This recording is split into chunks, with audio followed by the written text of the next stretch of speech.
আপনি যে অবস্থানে থেকে অসুখী, এই অবস্থানে আসাটা অনেকের কাছে স্বপ্ন। সব সময় বলবেন শুকর আলহামদুলিল্লাহ, আল্লাহ অনেক ভালো আছি, আল্লাহ অনেক সুখে আছি। শুকর গুজার হবেন, কমপ্লেন করবেন না এইটা নাই ওইটা নাই। কিন্তু কত কিছু যে আল্লাহ দিয়েছে ওইটা লিস্ট করলে লিখেও শেষ করতে পারবো না, ঠিক কিনা?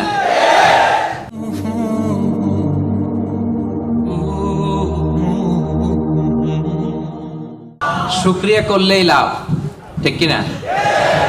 শুকরিয়া করলে নেয়ামত বাড়ায় দেয় কে? না শুকরি করলে শাস্তি দেয় কে? আল্লাহ বলেন লা ইন শাকারতুম লা আযীদান্নাকুম, যদি নেয়ামতের শুকরিয়া করো আমি আল্লাহ নেয়ামত আরো বাড়ায় দিব। বেতন 2000 রিঙ্গিট, এটারে 3000 বানাই দিতে পারে কে? পারে না উনি? ওনার ধনভাণ্ডারে কমতি আছে? আল্লাহ বলে এই বানি আদম লাউ আন্না আউওয়ালাকুম